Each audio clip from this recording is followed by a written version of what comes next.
네, 오늘은 1517년 독일의 마틴 루터가 당시에 부패하고 타락한 로만 카톨릭 교회를 항거해서 종교 개혁을 일으킨 지 505주년이 되는 종교개혁 기념주일입니다. 종교개혁 기념주일마다 여러분 제가 말씀드리는 거지만 오늘의 이 기념주일이 진정으로 의미가 있는 그런 개혁주일이 되기 위해서는 단지 505년 전에 어떤 일들이 있었는가를 회상하는 것을 넘어서서 오늘 우리 자신은 하나님 앞에 바로 서 있는가? 오늘 나는 하나님 앞에서 고치고 바로 세워야 될 부분이 없는가? 나 자신을 돌아보고 우리 자신을 돌아보면서 우리 자신을 하나님 앞에 바로 세우고자 하는 결단, 그 결단이 있는 시간이 되는 것이 중요하다. 그것이 정말 하나님께서 원하시는 종교개혁 기념주일일 것이다. 그런 말씀을 제가 매년마다 드렸습니다. 그렇게 항상 자신을 돌아보면서 내가 하나님 앞에 고치고 바로 세워야 될 것은 없는가를 생각하며 살아가는 그 정신, 그것이 바로 종교개혁자들의 정신이기도 했습니다. 그래서 종교개혁자들이 외친 것이 뭐냐 하면 바로 이것이죠. 개혁교회는 날마다 개혁되어져야 된다. 종교개혁은 500년 전에 한 번 있었던 사건이 아니고 교회 안에, 성도들 안에 날마다 일어나야 될 사건이다 라고 이야기하는 것이죠. 사랑하는 성도 여러분, 오늘 전 세계 교회가 505주년 종교개혁 주일로 지키는 주일입니다. 간절히 바라기는 오늘 하나님의 은혜 가운데서 전 세계 교회가, 전 세계 성도들이 하나님 앞에 바로 세워지는 귀한 결단이 있는 복된 시간이 될 수 있게 되기를 주님의 이름으로 축복합니다. 자, 그럼 여러분, 우리가 오늘 말씀의 제목처럼 이 시대, 우리 시대 우리가 해야 될 종교개혁은 어떤 것일까요? 어떤 부분들이 하나님 앞에서 바로 잡아져야 되고 또 다시 고쳐지고 해야 되는 것일까요? 하나님 앞에서 바로 잡고 고치고 개혁되어야 될 부분이 많이 있을 것이라고 생각합니다. 우리 총회 안에도 있겠고, 또 우리 노회 안에도 있겠고, 또 교회 안에도 있겠고, 모든 분야에 하나님 앞에 바로 서야 될 부분들이 있다고 생각됩니다. 그런데 총회 안에서의 바로 잡아야 될 부분들은 총회 총대들에게 맡겨놓고, 노회 안에서 고쳐져야 될 부분도 노회 총대들에게 맡겨두고, 오늘 우리는 우리 자신을 돌아보는 시간을 가지십시다. 나 자신은 하나님 앞에서 어떤 부분들을 고치고 개혁해야 되는지, 나 자신은 하나님 앞에 어떻게 바로 서야 되는지를 말씀을 통해서 다시 한번 결단하는 시간 될 수 있게 되기를 다시 한번 주님의 이름으로 축복합니다. 제가 칼럼에도 썼지만은 얼마 전에 아주 오랜만에 만난 지인이 있었습니다. 이분은 기업을 하시는 분인데 오랜만에 만나니까 얼마나 반가워요. 그래서 서로 안부를 묻고 그동안 어떻게 살아왔는지, 또 애들은 어떻게 컸는지 이렇게 쭉 얘기를 나누는 가운데 그분이 그런 얘기를 하는 거예요. 자신이 그동안 사업을 하면서 믿는 사람 안 믿는 사람을 다 가리지 않고 써봤는데 정작 일터를 어지럽히고 동료들에게 욕을 먹고 나갈 때 자신의 등에 칼을 꽂고 나가는 사람들은 거의 다 교회를 다니는 사람들이었다는 거예요. 와, 그 말을 듣는데 얼마나 이 목사로서 그 말을 듣는 게 마음이 아픈지요. 그러면서 그분이 그런 말을 하는 거예요. 목사님, 교회에는 성도들이 많은데 세상에는 성도들이 없다는 거예요. 여러분, 이게 무슨 말이에요? 교회에는 성도들이 많은데 세상에는 성도들이 없다는 거예요. 주일에 교회 가서 예배 드리는 사람은 많은데 문제는 뭐예요? 그 성도들이 세상에 나와 살 때는 성도로 살지 않는다는 것입니다. 그래서 우리 주변에서, 우리 사회에서 참된 예수 믿는 사람, 참된 그리스도인을 찾아보기가, 눈 씻고 찾아보기가 어렵다는 것이에요. 참으로 충격적인 얘기가 아닐 수 없습니다. 그 얘기를 듣고 가만히 돌이켜보니까 정말 그런 것도 같기도 했어요. 저조차도 여러분 누구 밖에서 새로운 사람을 만나게 되면 이게 믿고 탁 신뢰하는 마음으로 이렇게 마음 열고 만나기보다는 왠지 좀 경계하고 의심하고 이런 자세로 사람들을 만나게 되더라고요. 목사인 저조차도 왜 그렇게 됐어요? 하도 당해보니까, 당하게 되니까 그런 거예요. 철떡같이 믿었는데 내가 목사라고 밝히고 사람 의심하는 게 안 좋잖아요. 믿고 나면은 사람을 바보로 알고 등을 치는 거예요. 그래서 저도 사기를 몇 번 당했어요. 그러다 보니까 주의를 기울이지 않을 수 없고 탁 믿기보다는 좀 의심하지 않을 수 없고 그렇게 살게 되더라는 것이죠. 그런데 가만히 생각해 보면 나는 다른 사람들에게 어떻게 비춰주고 살았나? 나는 정말 다른 사람들이 볼 때 저 사람은 정말 예수 믿는 사람이다. 정말 저 사람은 믿을 만한 사람이다. 이렇게 인정을 받고 그렇게 살아왔을까? 정말 저 사람 보니까 하나님이 살아계신 것 같아. 썩 자신이 없더라고요. 여러분은 어떻습니까? 여러분은 여러분 주변의 사람들에게서 나는 당신을 보니까 정말 하나님이 살아계신 것 같고 정말 내가 보니까 당신은 다른 사람하고 달라. 예수 믿는 사람이니까 정말 달라. 여러분 이런 칭찬과 인정을 듣고 살고 계십니까? 정말 여러분 그래야 되는 거지요. 원래 그래야 되는 거지요. 여러분 그래야 될 줄로 믿습니다. 그래야 되는 게 정상이에요. 그런데 여러분 만일 그러지 못한다고 한다면 정말 이것이야말로 큰일이 아닐 수 없는 거예요. 세상 사람들이 볼 때 성도를 찾아보기가 어렵다는 거 아니겠어요? 성도를 찾아보기 어려운데 우리를 통해서 무슨 하나님의 살아계심이 드러나고 우리를 보고 무슨 예수님을 믿고 싶겠느냐 라고 하는 것이죠. 여러분 만일 그렇다고 한다면 정말 이 시대의 중요한 종교개혁은 무슨 제도를 고치는 문제가 아니라는 것입니다. 제도를 고치는 게 문제가 아니고 참된 그리스도인으로 살지 못하는 교회 안에서와 세상에서의 모습이, 삶의 모습이 다른 우리의 잘못된 신앙과 삶을 기억하는 것이 이 시대에 우리가 해야 될 진정한 종교개혁이다 라고 할 수 있는 것입니다. 여러분 하나님이 제일 싫어하는 게 어떤 것입니까? 겉과 속이 다른 것입니다. 하나님이 제일 싫어하는 거, 외식하는 거. 여러분 하나님이 죄인을 싫어하시는 게 아니에요. 여러분 하나님은 죄인을 사랑하십니다. 여러분 하나님이 죄인을 사랑하셔서 독생자까지 내어주시면서 우리를 구원하시려고 하시는 거 아니에요.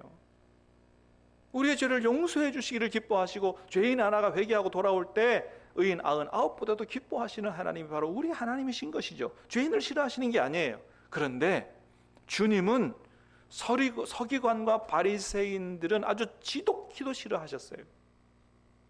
그리고 그들을 향해서 화 있을 찐절하고 저주를 선포하기도 하셨습니다. 왜 그렇습니까? 겉과 속이 다른 사람들이었기 때문에 그래요. 진실하지 않은 거예요. 구약 성경에서도 하나님께서 성전에 예배하러 올라가는 예배자들을 향해서 예레미야 선지자를 보내서 하나님이 이렇게 말씀하십니다. 여러분 이건 오늘 우리에게 하시는 말씀이기도 해요. 한번 같이 들어보겠습니다. 예레미야서 7장입니다. 시작. 여호와께로부터 예레미야에게 말씀이 임하니라. 이르시되 너는 여호와의 진문에 서서 이 말을 선포하여 이르기를 여호와께 예배하러 이 문으로 들어가는 유다 사람들아 여호와의 말씀을 들으라. 만군의 여호와 이스라엘 하나님께서 이와 같이 말씀하시되 너희의 길과 행위를 바르게 하라. 그리하면 내가 너희로 이곳에 살게 하리라. 아멘. 9절 10절도 읽어봅니다. 시작. 너희가 도둑질하며 살인하며 간음하며 거짓 맹세하며 바알에게 분향하며 너희가 알지 못하는 다른 신들을 따르면서 내 이름으로 일컬음을 받는 이 집에 들어와서 내 앞에 서서 말하기를 우리가 구원을 얻었나이다 하느냐. 이는 이 모든 가증한 일을 행하려 함이라. 아멘. 너희가 지금 예배하러 이 성전에 올라가지만 그러나 진정으로 회개하지 않고 세상에 살아가면서 세상 사람들처럼 똑같이 살아가면서 그러면서도 회개하지 않고 나는 구원받은 하나님의 백성이라고 그렇게 생각하고 있다면 천만의 말씀이다. 내 이름으로 일컫는 이 성전이 너희 눈에 도둑의 소굴로 보이느냐는 거예요. 회개하지 않고 떳떳하게 아무런 양심의 가책 없이 죄를 저지르면서 그냥 예배드리면 된다고 생각하는 사람들은 강도라는 거예요. 그건 강도의 소굴이지 성전이 아니라는 거예요. 오히려 하나님이 그 옛날의 유다 백성들을 향해서 말씀하십니다. 내가 너희를 심판하겠다. 그러면서 정말로 너희가 하나님의 복을 받는 하나님의 참된 백성이 되려면 말씀하십니다. 단순히 예배드리는 것으로 끝나서는 안 되고 길고 행위를 바르게 하라고 말씀하십니다. 그렇습니다. 교회 안에서의 신앙 생활과 밖에서 세상에서의 삶이 같아야 한다는 거예요. 여러분, 그래서 주님은 나다나엘 같은 사람을 기뻐하셨어요. 주님이 나다나엘을 처음 보면서 뭐라고 말씀하셨냐면 이렇게 말씀하셨어요. 요한복음 1장 47절입니다. 시작. 예수께서 나다나엘이 자기에게 오는 것을 보시고 그를 가리켜 이르시되 보라, 이는 참으로 이스라엘 사람이라 그 속에 간사한 것이 없도다. 나다나엘을 보시면서 너무 기뻐하시면서 딱 한마디 하셨어요. 이는 참으로 이스라엘 사람이라. 참된 하나님의 백성이라는 거예요. 왜요? 그 속에 간사한 것이 없다는 거예요. 여러분, 우리 하나님은 우리가 잘 아는 것처럼 외모를 보시는 분이 아니고 중심을 보시는 분이신 줄로 믿습니다. 겉을 보시는 분이 아니에요. 우리 중심을 보시는 분이에요. 그래서 겉만 깨끗한 것이 아니고, 여러분 오늘 주일에 예배 들으러 오시면서 얼마나 여러분이 옷을 단정하게 입고 오셨어요. 겉만이 아니고 속도 깨끗한 교회에서의 신앙과 세상에서의 삶이 동일한 이런 사람을 기뻐하신다. 이런 사람이 참된 하나님의 백성이라고 말씀하시는 거예요. 사랑하는 여러분, 저와 여러분의 신앙과 삶이 일치할 수 있음으로 말미암아 하나님으로부터 우리가 너희는 참된 내 백성이라고, 참된 그리스도인이라고 세상 사람들로부터도 인정받고 칭찬받는 저와 여러분들이 다 될 수 있게 되기를 주님의 이름으로 축복합니다. 그러면 여러분, 어떻게 하면 정말 그렇게 하나님 앞에, 세상 사람들 앞에 참된 크리스찬이라고 인정받을 수 있는, 어떻게 하면 그렇게 새로워질 수가 있을까요?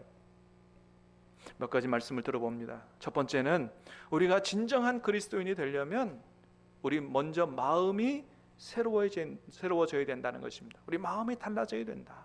여러분, 오늘 우리가 읽은 하나님의 말씀도 그것을 말씀하고 계세요. 자, 22절, 23절, 24절 말씀을 다시 봅니다. 시작.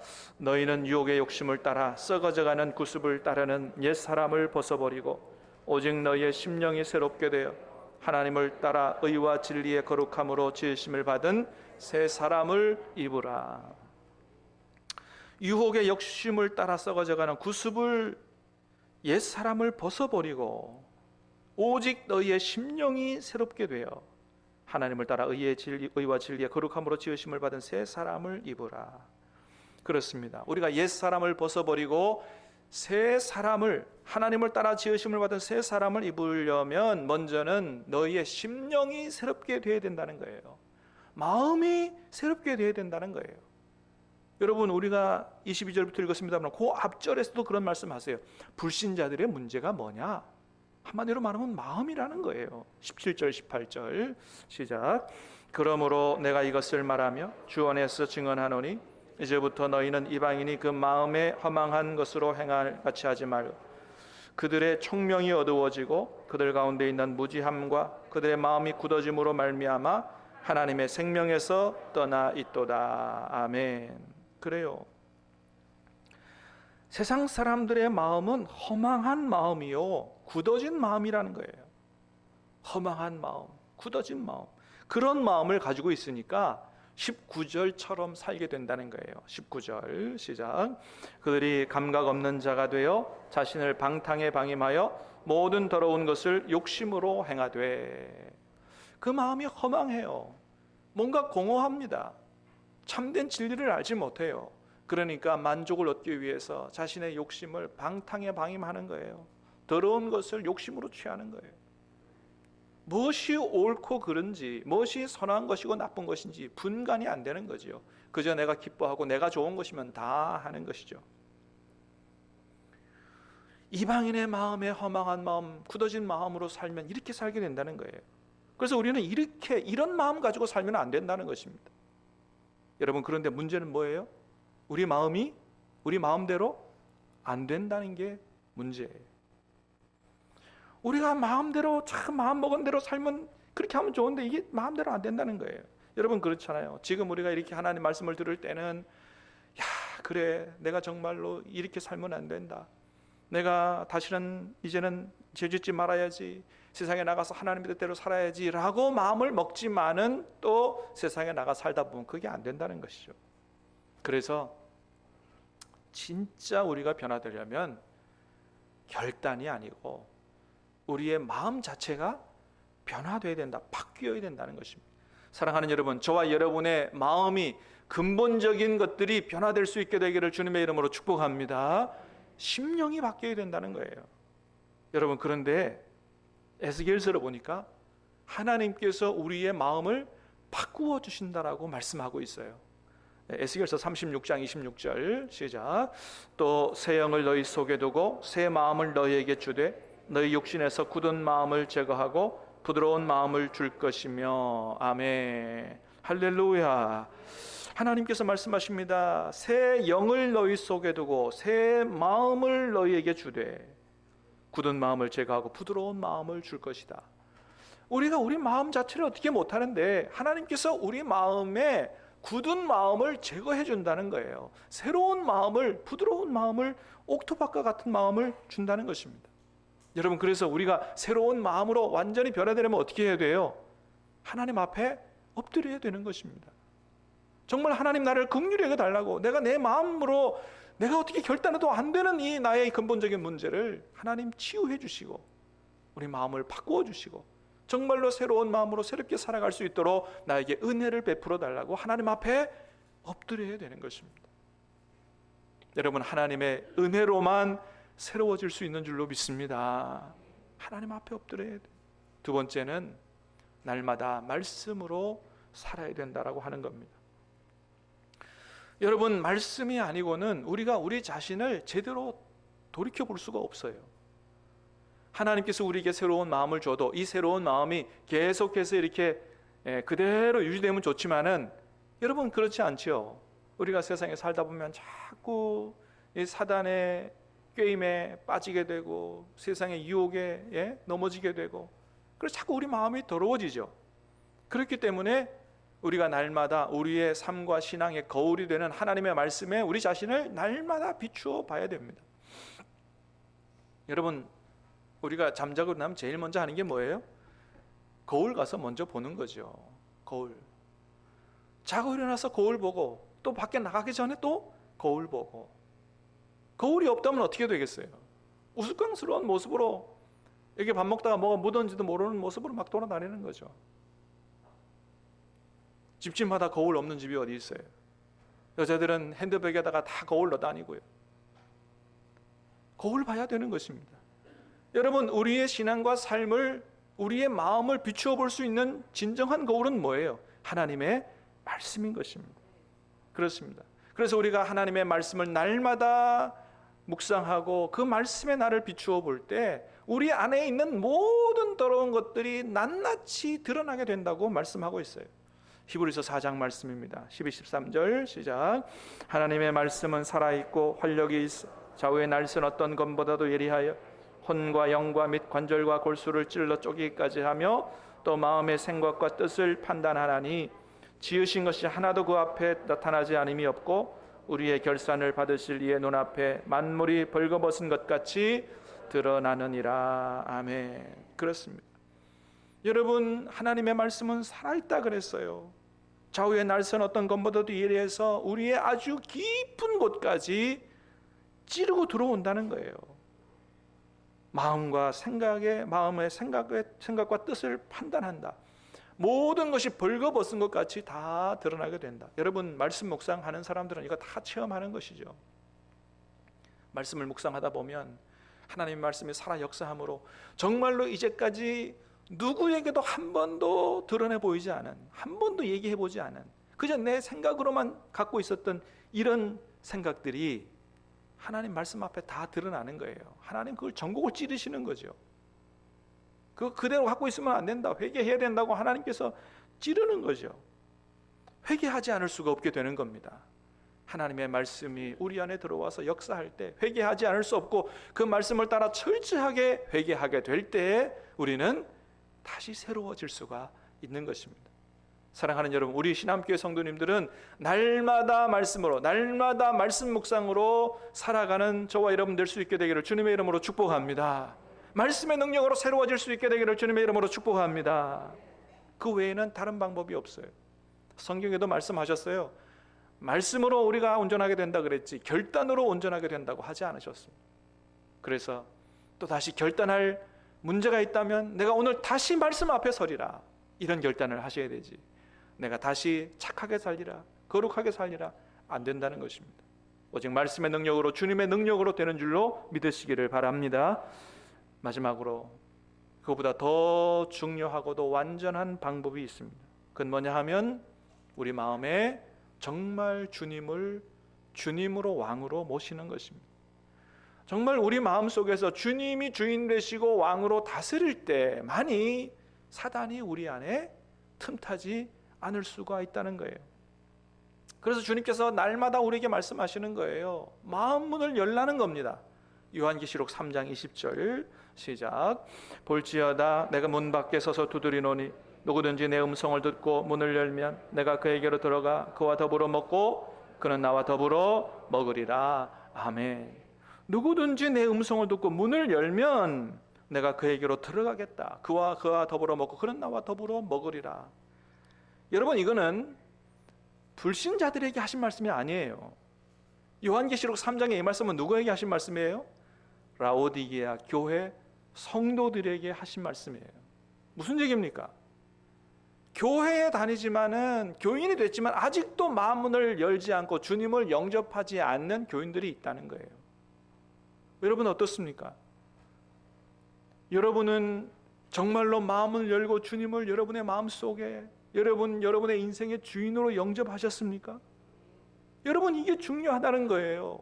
라오디게 교회에 말씀하시는 것처럼 오늘 모든 교회의 주님은 다시 모든 성도들에게 말씀하시는 거예요. 마음문을 열어라, 나를 영접하라. 그러면 너가 나와 함께 더불어 먹고 마시는 정말 축제의 인생, 잔치의 인생이 될 것이라고 그렇게 말씀하시는 거예요. 여러분, 모든 문제는 바로 여기 있어요. 교회에 다니느냐 안 다니느냐가 중요한 게 아니에요. 정말로 예수님을 주님으로 영접했느냐 안 됐느냐 안 했느냐, 이것이 문제입니다. 아직도 내가 정말 내 마음을 열고 주님을 주님으로 영접하고 그렇게 살아가지 않는다면 여전히 내 인생의 주인은 나 자신이 되는 겁니다. 그렇기 때문에 우리가 참된 크리스찬으로 살지 못하는 것이다. 그래서 에베소서 3장 17절에는 이렇게 말씀합니다. 시작. 믿음으로 말미암아 그리스도께서 너희 마음에 계시게 하시옵고. 믿음으로 말미암아 그리스도께서 너희 마음에 계시게 하라고. 여러분, 이 마음이라고 하는 단어는 뭐라 그랬어요? 헬라어 카르디아로 지정의의 중심을 얘기한다 그랬어요. 전인격의 중심을 얘기한다. 다시 말하면 예수님께서 우리의 어디에 계셔야 된다고요? 생각과 감정과 의지의 중심에 계셔야 된다. 변두리에 손님으로 계시지 않고 중심에 계셔야 된다. 그럴 때만이 진정 우리의 삶은 주님께서 원하시는 대로 아름답고 거룩하게 변화될 수 있다라고 하는 것입니다. 사랑하는 여러분, 오늘 505주년 종교개혁 기념주의를 맞이하는 오늘이 또다시 한번 옛날 일을 기억하는 기념주일로 끝나지 않고 정말 오늘 주신 말씀을 가슴에 새기고 주님을 우리 마음속에, 우리의 삶 속에 주인으로 모셔드리고 말씀과 함께, 주님과 함께 날마다 그렇게 살아감으로 말미암아 하나님께서 기뻐하시고 세상 사람들이 인정하고 칭찬할 만한 참된 크리스찬으로 거듭나는, 정말 진정한 종교개혁이 일어나는 그런 첫날이 될 수 있게 되기를 우리 주님의 이름으로 축복합니다. 우리 같이 찬양하고 기도하겠습니다.